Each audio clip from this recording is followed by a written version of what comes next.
एक बार एक फकीर महापुरुष स्टेशन पर बैठे पारस की गीटी को साफ कर रहे थे। पास ही में एक डाकू खड़ा था। वे ध्यान से फकीर को गीटी साफ करते हुए देख रहा था। पारस की गीटी को देखते हुए उसने अपने मन में सोचा, अरे ये महात्मा महापुरुष क्या कर रहे हैं? और ये महापुरुष के हाथ में क्या है? पारस की गिट्टी या कुछ और? अरे अरे, ये तो पारस की गिट्टी है। और इस महात्मा महापुरुष के पास, इसके पास इस पारस की गिट्टी का क्या काम? ये पारस की गिट्टी तो बस मेरे पास होनी चाहिए। क्या करूं कि जिससे ये पारस की गिट्टी बस मेरे पास आ जाए। महापुरुष तो जंगलों में रहते हैं, इन्हें तो कुछ पाने की इच्छा ही नहीं है। पारस की गिट्टी भी इनके पास बिल्कुल व्यर्थ है। क्या करूं, कैसे करूं जिससे ये पारस की गिट्टी बस मेरे पास आ जाए? क्या करूं? चलो किसी तरीके से इनसे बात करने की कोशिश करता हूं, पता तो लगाता हूं कि ये बाबा जा कहां रहे हैं। ऐसा विचार कर डाकू उन महापुरुष के पास गया और बात करने का तरीका ढूंढने लगा। कैसे बात करूं, क्या करूं जिससे इनसे बात तो शुरू हो जाए। अरे क्या करूं क्या करूं इनसे बात हो जाए बस एक बार मेरी। प्रणाम बाबा। सुखी रहो बेटा। बाबा, क्या ये आपका है? जी बच्चा, बहुत बहुत धन्यवाद। भगवान, आप कहाँ जा रहे हैं? बेटा, हम नासिक जा रहे हैं। अहो भाग्य, बाबा मैं भी नासिक ही जा रहा हूं। आपका साथ मिल गया। मेरे तो भाग्य ही जाग उठे जो मुझे आप जैसे संतों की सेवा करने का अवसर प्रदान हुआ। बाबा, दिल की हर बात चेहरे से आया मालूम होती है। कहाँ की चोट होती है, कहाँ मालूम होती है। डाकू की अत्यधिक मीठी वाणी सुन संत समझ गए कि यह मेरे पास रखे पारस की गीटी का लोभ इसे मेरे पास लाया है। ऐसा जान महापुरुष ने विचार किया, इसके मन में लोभ अवश्य है, किंतु आया तो सेवा का आग्रह करने ही है। कोई बात नहीं, जैसे प्रभु की इच्छा। थोड़ी देर बाद रेलगाड़ी के आने पर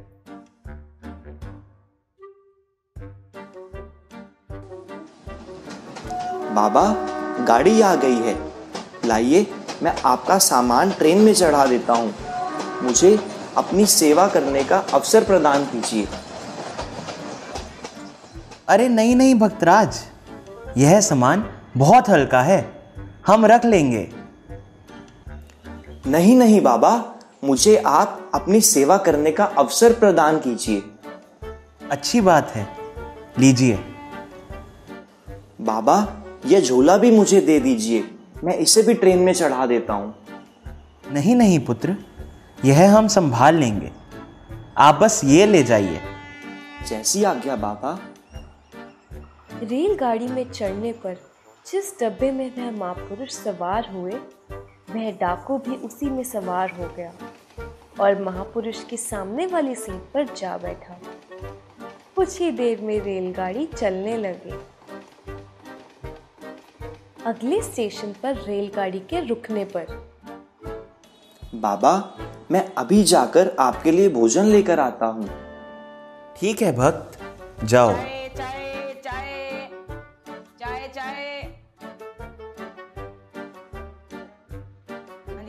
चाय बोलिए, गर्मा गर्म है। ए भाई, ये आलू पूड़ी कितने की है? 10 रुपए की।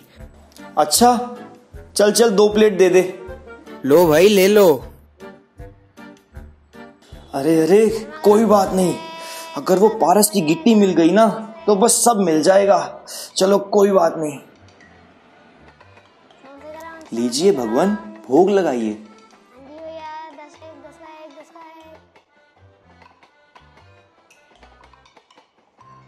भोजन के बाद फिर ट्रेन चलने लगी।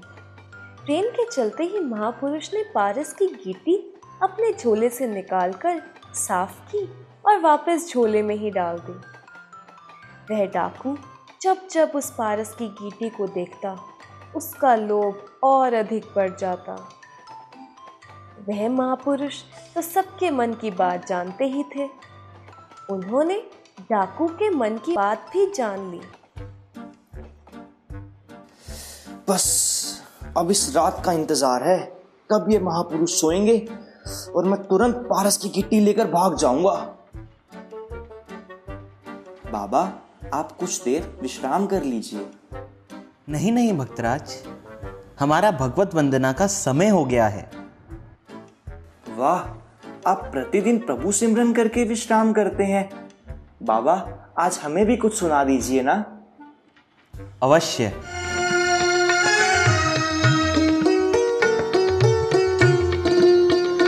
लेखा धर्मराज ने मंगना, लेखा धर्मराज ने मंगना, पाप न कर बंदिया,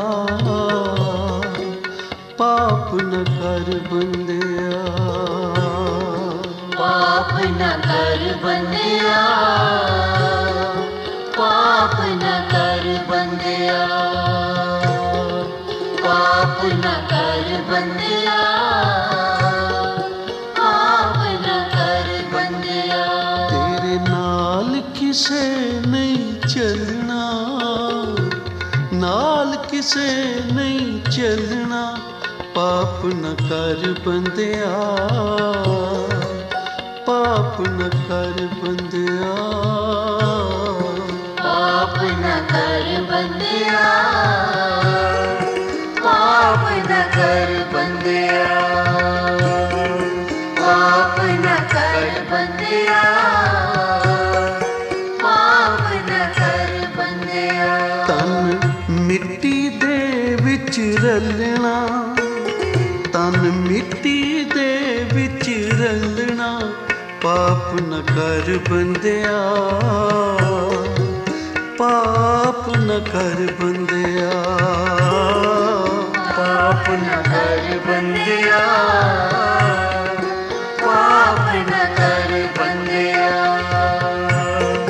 पाप न कर बंदिया, पाप न कर बंदिया।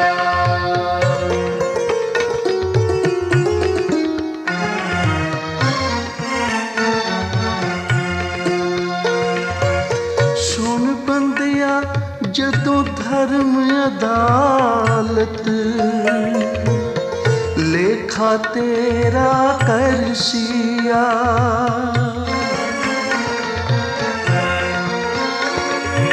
सुन बंदिया जदों धर्म अदालत, लेखा तेरा कर सिया, चंगे मंदे कर्मा दी जदों फाइल तेरे अगे दर्शिया,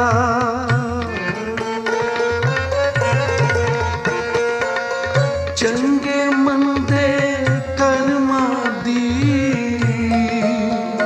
जदों फाइल तेरे अगे दर्शिया, धर्मराज ने लिहाज नहीं करना, धर्मराज ने लिहाज नहीं करना, पाप न कर बंदिया, पाप न कर बंदिया, पाप न कर बंदिया, पाप न कर बंदिया। वाह वाह बाबा, क्या बात है। जय हो बाबा, आपकी जय हो। रात के 11 बज गए। भक्त, अब आराम कर लो। अरे हाँ हाँ बाबा, मैं अभी तुरंत आपके विश्राम का आसन लगा देता हूँ। हे भक्त सुनो, सोने से पहले लघु शंका जाकर हाथ मुंह धो लेना चाहिए। जी बाबा, मैं अभी हाथ मुंह धोकर आता हूँ। यदि यह गिट्टी मैंने अपने पास रख ली, वह व्यक्ति अवश्य ढूंढ लेगा।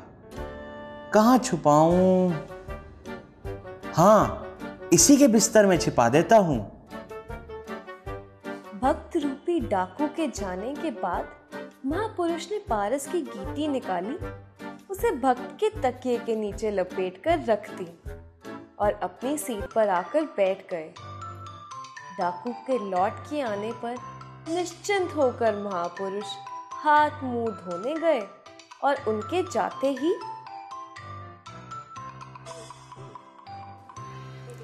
अरे अरे कहाँ गई पारस की गिट्टी? यहीं पर तो थी। अरे कहाँ गई अब ये पारस की गिट्टी?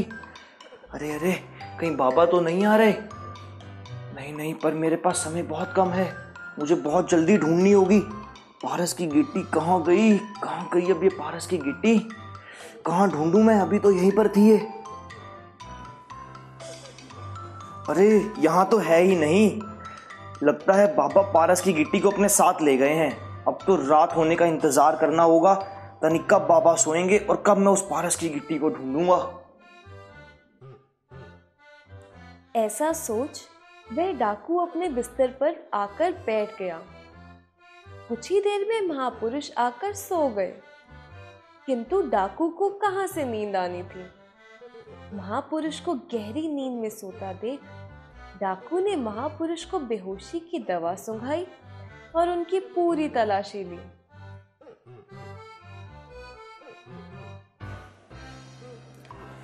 कहाँ गया पारस? आखिर यहीं तो था। बाबा ने कहाँ छुपा दिया उसे? कहाँ गया? कहाँ ढूंढूं? बैग में देखता हूँ। अरे बैग में भी नहीं है, उधर झोले में भी नहीं है, आसपास भी कहीं नहीं दिख रहा। कहाँ छुपा दिया बाबा ने? कहाँ ढूंढूं अब मैं इस पारस को? कहाँ गया ये पारस? पता नहीं बाबा ने कहाँ छुपा दिया होगा अब। बहुत देर ढूंढने के बाद हताश होकर वह अपने बिस्तर पर जाकर बैठ गया और महापुरुष के उठने का इंतजार करने लगा। दवा का असर खत्म हुआ, महापुरुष की निद्रा खुली। तब तक सुबह होने को थी। उठ के उन्होंने भक्त को आवाज लगाई, भक्तराज उठो, सुबह हो गई है। उठो, मुंह हाथ धोकर प्रभु नाम सिमरन करो भक्तराज। जो आज्ञा बाबा। भक्त रूपी डाकू के जाते ही महापुरुष ने पारस की गीटी डाकू के बिस्तर से निकाल ली और वापस अपने झोले में डाल ली। हाथ मुंह धो भक्त आकर बैठ गया। फिर बाबा भी मुंह हाथ धो आए।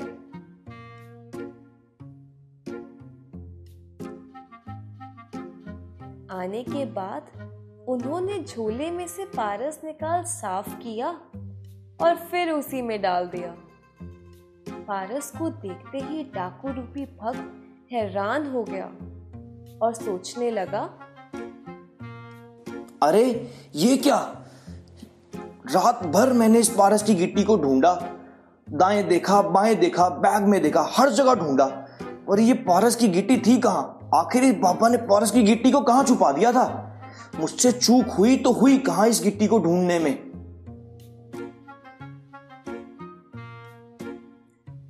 इसी सोच में डूबे डाकू की मन की बात महापुरुष समझ गए और उन्होंने पूछा,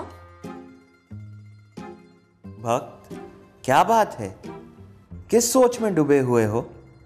हमें बताओ, हम तुम्हारे कष्ट का निवारण करेंगे।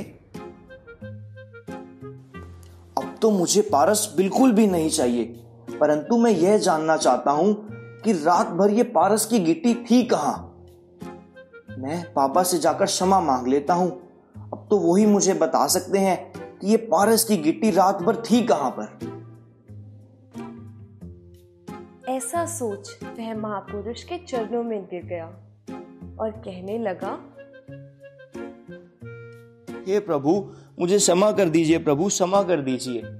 मैंने आपके पास पारस की गिट्टी देखी तो मेरे मन में लालच आ गया, इसलिए मुसाफिर बन आपके साथ हो लिया।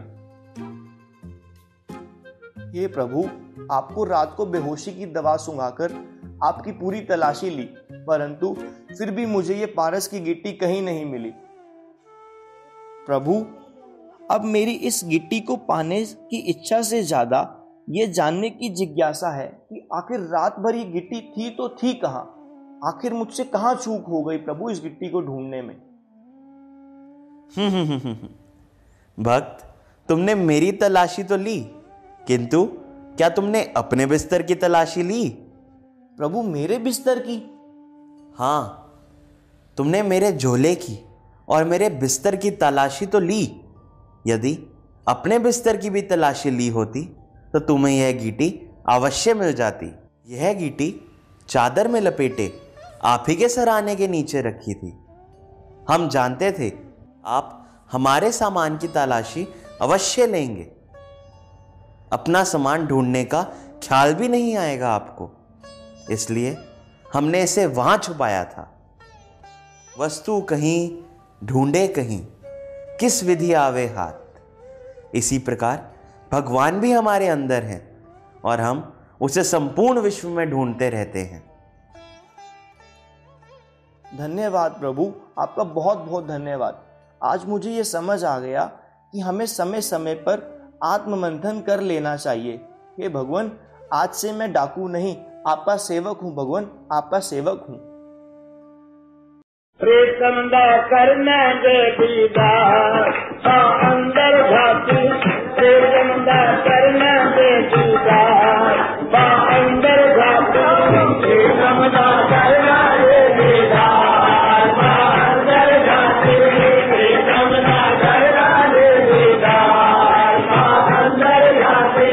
प्रीतम बुकड़ छुपा के ढूंढे तो बाहर जाते, प्रीतम बुकड़ छुपा के ढूंढे तो बाहर जाते, प्रीतम बुकड़ छुपा के ढूंढे तो बाहर जाते, प्रीतम बुकड़ छुपा के ढूंढे तो बाहर जाते। हमें पिया होना खजल हुआ अंदर जाती, हमें पिया होना खजल हुआ अंदर जाती।